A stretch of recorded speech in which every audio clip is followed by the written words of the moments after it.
Maurício, como que a gente explica para o torcedor o que aconteceu hoje, né, esse resultado? Que análise que você faz?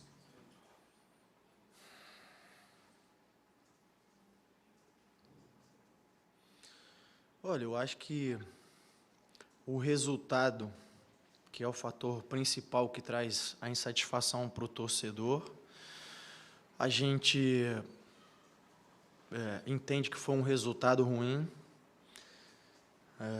Nós tínhamos outro desejo, enfim, eu acho que a gente produziu muito para ter outro resultado, mas a gente não conseguiu, essa é a verdade.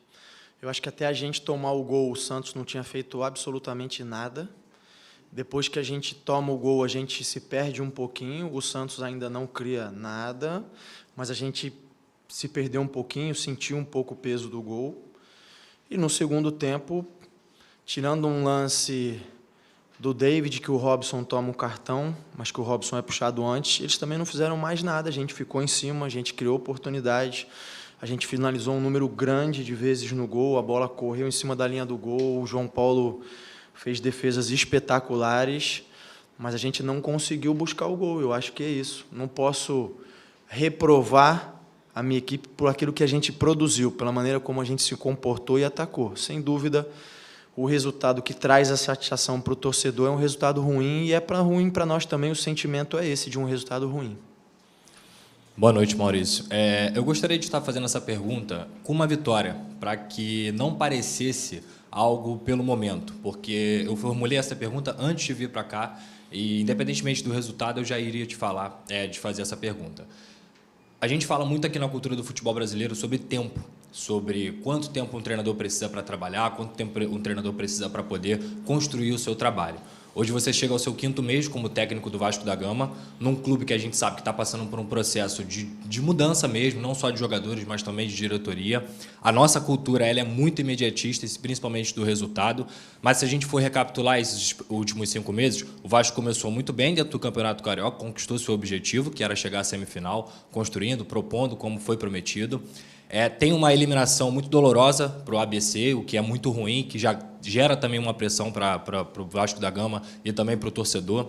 E a gente tem que entender o contexto do Vasco também. Nos últimos 20 anos, esse clube aqui foi sucateado por todas as pessoas que passaram aqui. Todas não, mas muitas vezes sucateado, não à toa. Essa fórmula, essa receita de bolo do Vasco, que é um dos clubes que mais troca de técnico no século, foi trocar de treinador. O Vasco tem 4 rebaixamentos e uma permanência na Série B trocando de treinador. Ao mesmo tempo, a gente sabe que o torcedor não tem paciência, e eu nem tenho coragem de pedir paciência para o torcedor do Vasco, mas de um entendimento de futebol e também, principalmente, por todos aqueles grandes trabalhos, não só na Europa, mas aqui no Brasil, de longo prazo do treinador. E minha pergunta para você é: quanto tempo o Barbieri entende que é necessário para que você entregue um produto, talvez não final, porque o trabalho do técnico é um trabalho contínuo, mas um produto onde você possa falar, olha, eu estou dando o meu melhor, eu dei o meu melhor e esses são os resultados. Quanto tempo o Barbieri precisa para não precisar também ficar pedindo paciência para entregar um trabalho que a gente sabe que atualmente dentro do Campeonato Brasileiro ainda não é satisfatório? Obrigado.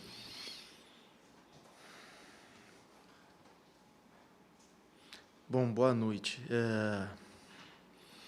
Eu acho que você elaborou muito bem, antes de fazer a pergunta, né, o ponto final. E eu já vou te adiantar, assim, eu não tenho como te dar um prazo exato, daqui tantos jogos, ou daqui tantos dias, ou tantas semanas. Eu acho que vai na linha do que você falou, você fez um resgate que é importante, que é importantíssimo, né? Que é esses últimos anos, como o Vasco estava sucateado, os rebaixamentos e tudo aquilo lá. E isso traz uma aflição muito grande para o torcedor, porque no momento em que ele vê uma luz no fim do túnel, e essa é a verdade, porque o túnel era completa escuridão até pouco tempo atrás, a gente não pode esquecer que até alguns meses atrás o Vasco estava com dificuldade na Série B. Né? Isso é importante. E aí eu posso fazer uma analogia o seguinte: para um paciente que está na UTI, não dá para esperar que ele vai pular da cama e sair correndo, mas dá para esperar que ele vai se reerguer, que ele vai fazer a fisioterapia, que ele vai... E a gente está nesse processo. Eu sei que o torcedor não quer ouvir isso. Eu também não gostaria de estar dizendo isso nesse momento. Agora, eu preciso ter o cuidado e conto com a colaboração de vocês para a gente entender que um resultado como esse também não quer dizer que não houve ganho nenhum até agora. Porque a gente tem uma base de equipe e volto a dizer, hoje, se a gente olhar para o jogo, tirando 1-0, o Vasco foi infinitamente superior ao Santos. E isso é resultado do trabalho. Não nos trouxe o resultado do jogo que nós queríamos. Não nos trouxe o resultado em pontos que nós queríamos. Mas para a gente sair de uma situação, se eu não me engano, o Santos nunca foi rebaixado, é isso? É um time que está acostumado a jogar na elite há muito tempo, né? Então a gente conseguiu ser infinitamente superior a eles dentro de campo. Isso é resultado do que a gente já vem fazendo. O que a gente tem que fazer agora é transformar isso em resultado final de jogo, transformar isso em pontos ganhos. A gente tem conseguido competir oscilando o desempenho, e eu reconheço isso, contra grandes equipes, como eu vinha falando anteriormente, mas precisa traduzir cada vez mais isso em resultado. A gente está nesse caminho, eu não consigo te dar um tempo. Posso te falar com a maior sinceridade do mundo, que a gente segue trabalhando, que a gente segue lutando, segue fazendo tudo que está ao nosso alcance. Se tem uma coisa que eu não posso reprovar os meus jogadores de jeito nenhum, não vou fazer, foi que eles competiram. Do primeiro ao último minuto. Eles deixaram tudo dentro de campo. Figueiredo pediu para sair com cãibra. Eles entregaram tudo que podiam, tentaram. A gente precisa ser mais eficiente? Concordo, sem dúvida nenhuma. A gente precisa ter mais competência para colocar as bolas para dentro, para terminar melhor, para, de repente, escolher melhor um último passe? Estamos de acordo. Eu e eles também. Todo mundo está de acordo. Isso a gente tem que evoluir, tem que crescer nesse sentido. Mas é um processo. Muitas vezes é doloroso. E aí, eu entendo a insatisfação do torcedor, ela faz parte, o torcedor tem direito de se manifestar como se manifestou, cabe a nós trabalhar, fechar a boca e tentar entregar cada vez mais e melhor. Maurício Tébaro, do Grupo Globo, boa noite. Hoje você optou por uma escalação diferente, houve mudanças no time titular, Galarza, Barros e Figueiredo foram titulares hoje.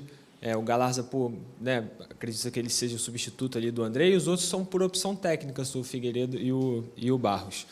É uma partida, como você falou, até o gol que o Santos fez, o Vasco tinha uma postura, conseguia trabalhar as jogadas ali no campo de ataque, e aí o gol acaba condicionando muito a partida, que você falou, mexe com os jogadores do Vasco, e também condiciona a partida porque o Santos recua e dá menos espaço, né? E aí, dentro desse sentido, assim, é mais uma partida em que o Vasco sofre um pouquinho e tem dificuldade para furar esse bloqueio, assim, quando uma equipe se posta ali na frente do gol, o Vasco tem tido dificuldade nesse sentido, de conseguir fazer o gol, de conseguir furar o bloqueio. Então, duas perguntas em uma, assim, o que você esperava quando você fez essas mudanças na escalação, no time titular, e por que o Vasco está tendo tanta dificuldade, assim, de conseguir furar essas defesas que se colocam em bloco ali na frente do gol, né? Obrigado. Bom, boa noite. As mudanças foram por uma série de circunstâncias, eu vou citar algumas. Primeiro, em relação à organização defensiva da equipe do Santos, a gente entendeu que ia conseguir explorar bastante se a gente tivesse dois interiores, que eram o Barros e o Galarza, que não tem tanta característica de armação de jogo, mas a ideia era que o Jair pudesse fazer essa passagem da defesa para o ataque, como ele fez muito bem no segundo tempo contra o Curitiba. O Jair não estava 100%, porque ele teve um entorse feio no tornozelo, num lance do Curitiba em que o Zé Roberto dá um carrinho nele, que é até motivo de reclamação do clube junto à CBF. Naquele lance, o Jair teve um entorse importante, então o Jair não estava em condição. Então, uma das ideias era também ajudar a proteger o Jair, ter dois caras que fossem marcar, que dessem consistência ao meio-campo. O Alex é um jogador que nos ajuda nisso, tem presença, tem finalização, é um jogador um pouco mais criativo, mas o Alex, na véspera do jogo, estava com a CK elevada, termografia alterada, com sinais de cansaço. Então, a gente entendeu que, na sequência, seria um risco começar com o Alex para jogar 90 minutos. E isso ajudou também a eu escolher essa outra formação. E eu acho que a gente fez bem, porque até a gente tomar o gol, a gente estava criando oportunidade, chegando e jogando eles para trás, mas realmente sentiu um pouco, pesou essa questão emocional na hora do gol. Em relação a jogar contra as equipes fechadas, o que eu posso te responder é que essa não é uma dificuldade do Vasco, essa é uma dificuldade de qualquer equipe. O Vasco encontra dificuldades quando enfrenta um adversário com um bloco muito baixo e a maioria das equipes encontra muita dificuldade. Tem exemplo aí em Champions League, o Real Madrid marcou lá embaixo o City, e o City teve muita dificuldade. A gente criou muita dificuldade para o Fluminense quando a gente desceu o bloco. Então, é uma dificuldade do futebol em si. Porque, apesar do campo ter 105 por 68, quando o adversário joga ali da intermediária para trás, esses 105 sumiram, viram 40 metros. E você ter que criar em 40 metros é muito mais difícil do que você ter que criar se o jogo fica aberto, né? Então, não é uma dificuldade do Vasco, embora o Vasco também esteja com essa dificuldade, a gente, sem dúvida, tem que buscar soluções. E eu acho que a gente tentou, porque... é um fato, a gente cruzou muitas bolas, sim, por eles estarem fechados, jogou, o Pedro é um cara de área, mas a gente também entrou por dentro algumas vezes com o Alex, entrou com o Pedro, no lance que o Paulo citou, que a gente está reclamando uma decisão errada. Eu acho que a gente tentou de diferentes formas entrar, e acho que o que acabou pesando foi isso, a gente não conseguiu eficiência, talvez tenha faltado também um pouco de sorte, porque a bola batia em todo mundo, batia no zagueiro e saía, batia no goleiro, e a gente não conseguiu fazer o gol. E isso tem um peso importante para um resultado negativo e para uma sequência que a gente sabe que não é a que a gente gostaria, mas a gente só vai reverter isso trabalhando, com ajuste, seguindo em frente. Boa noite, Barbieri. Thiago, TV Band. A gente até estava falando sobre isso aqui antes da coletiva, e São Januário sempre foi um lugar muito importante para o Vasco nas campanhas, né? Na Série B do ano passado, por exemplo, o Vasco teve só uma derrota jogando aqui, e costuma ser assim em todos os campeonatos. Acontece que esse ano tem sido diferente, os 2 primeiros jogos são com derrota, a gente diz que São Januário é um caldeirão normalmente a favor do Vasco, a torcida faz essa pressão, mas hoje nitidamente a pressão começou a se reverter, ser ao contrário em alguns momentos. Alguns jogadores tiveram o nome ali hostilizado, até você ouviu alguns gritos que provavelmente não era o que você esperava. Então, como isso afeta também o trabalho, não estar conseguindo os resultados aqui, como isso atrapalha, esse ambiente, né, externo atrapalha dentro de campo também? Olha, eu acho que está até escrito nos muros do estádio aí, né? São Januário, um ambiente hostil, né?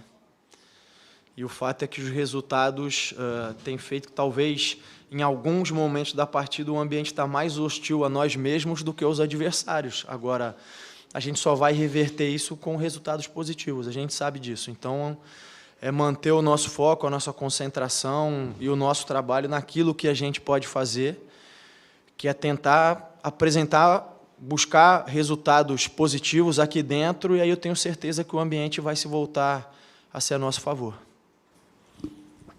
Oi, Barbieri. Boa noite. No jogo contra o Curitiba, e também na partida de hoje no segundo tempo, nos 2 jogos no segundo tempo, você abriu mão de um volante, né, e tentou ter um time mais ofensivo, um 4-2-3-1, até mesmo um 4-4-2. E, de certa forma, funcionou, o volume aumentou e a bola não entrou, né, como você mais falou sobre eficiência e tal. Projetando uma sequência, né, principalmente o São Paulo, você já disse que arma as equipes pensando muito no adversário, mas existe a possibilidade, tendo em vista que o Vasco em 6 rodadas jogou num esquema parecido, né, com 3 volantes, e isso passa pela sua cabeça, talvez abrir mais o time, ter 2 volantes, 2 pontas, um cara mais próximo do Pedro Raul, uma mudança de esquema para ver se talvez o Vasco volte a vencer, isso passa pela sua cabeça, essa mudança de esquema, porque entende-se talvez que o Vasco tenha ficado um pouco manjado, principalmente contra o Curitiba e contra o Bahia, o time não conseguiu produzir tanto, né? Hoje, de fato, o time melhorou justamente pelo fato, na minha avaliação, pelo fato do Figueiredo ser um cara mais intenso do que o Alex, que é um cara que flutua mais para o meio, enquanto o Figueiredo fica mais aberto. Então, amplia o campo, tem mais possibilidade de atacar. Então, você pensa, projetando o jogo contra o São Paulo, por exemplo, no sábado, trabalhando durante a semana, você imagina tornar o time um pouco mais ofensivo ou com peças mais ofensivas? Isso passa pela sua cabeça? Obrigado. Não, sim, sem dúvida. Passa pela cabeça de qualquer treinador, passam muitas ideias e muitas possibilidades. E aí o tempo vai ensinando a gente que, apesar de todas as ideias e possibilidades, o que vai determinando é aquilo que o campo apresenta, né? Então, é entendendo quais são as respostas que o time vai dando em função das variações, entendendo aquilo que o adversário vai apresentar para a gente fazer as escolhas. Sem dúvida nenhuma, a presença do Alex com 3 muda a maneira de jogar em relação ao Figueiredo, e essa foi uma das ideias para hoje, né? E a gente pode atuar com os 2 juntos sem problemas, como a gente fez no segundo tempo. Agora, é isso, a gente tem que... Eu eu sempre faço isso. Eu vou chegar em casa e vou rever o jogo. Porque, por mais que eu tente ali ter a serenidade e a calma necessárias, eu estou envolvido emocionalmente com o jogo ali na beira do campo, e a minha visão é uma na beira, a visão depois no vídeo é outra. Então é isso, o papel agora é rever o jogo, rever quais foram, o que funcionou, o que não funcionou tão bem, o que eu posso explorar melhor, aquilo que eu posso potencializar e levar em consideração o São Paulo. Mas respondendo a sua pergunta, claro, sempre é uma possibilidade, sim. Barbieri, Flávio Vinick, do SBT. Tudo bem? Boa noite a todos. Barbieri, num jogo em que o time cria tantas chances, né, diversas oportunidades, tem o domínio total, acho que o Santos só teve 2 chances, e você ali de fora do campo, né, não pode entrar e colocar a bola para dentro, e escuta a torcida praticamente te eleger como o culpado por essa derrota. Você disse que compreende o torcedor, porque a gente sabe que a cultura do futebol, o torcedor cobra, mas você acha justo ser crucificado e ser xingado naquele momento que você está saindo ali do campo, ouvindo a torcida gritar, depois de um jogo como esse? O que você poderia ter feito para mudar essa situação?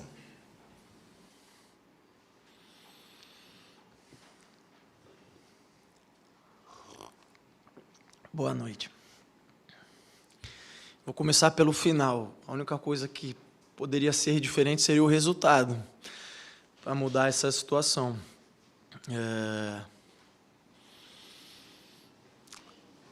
Eu entendo porque é uma cultura, né, que se criou, e não quero tirar a minha responsabilidade como treinador. Eu acho que, é claro que eu tenho uma primeira e importante responsabilidade, porque eu sou o comandante, preciso fazer com que esse grupo, com que esse elenco consiga render tudo aquilo que pode, né?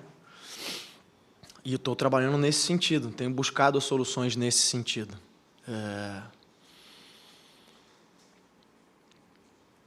Não é algo que vai me tirar o sono. Esse grito eu entendo, eu acho que ele é legítimo porque ele traduz um sentimento, que é o sentimento de frustração que é compartilhado entre nós. O torcedor precisa estar ciente que nós compartilhamos do mesmo sentimento. Talvez ele responda de outra forma. E a mim não cabe julgar a resposta dele. Cabe ter empatia por aquilo que ele sente, e eu gostaria que ele entendesse que o sentimento é o mesmo, é de frustração. E eu vou voltar num ponto que eu falei até pelo dia especial que é hoje, que é Dia das Mães, e eu sou pai. Não consigo estar tão presente na vida dos meus filhos como a mãe dos meus filhos, mas eu me sinto tão responsável quanto. E vou pegar um gancho. Se o meu filho se esforçar muito, fizer tudo aquilo que está ao alcance dele, para passar numa prova, ou para passar num teste, fizer tudo aquilo que ele pode fazer, e ele não conseguir, eu vou chamar ele e vou dizer, nós vamos estudar mais, estudar melhor, trabalhar mais e melhor, e nós vamos tentar de novo. E é isso que eu quero que o meu elenco entenda hoje, porque foi o que eu disse. Eu não posso reprovar o quanto eles lutaram, brigaram, se sacrificaram, buscaram fazer o gol. É evidente que existem situações melhores. Nós vamos trabalhar de novo para fazer mais e melhor, e vamos tentar de novo. E é essa mensagem que eu posso passar para o torcedor. Nós vamos essa semana trabalhar mais, trabalhar melhor, e nós vamos buscar de novo no sábado.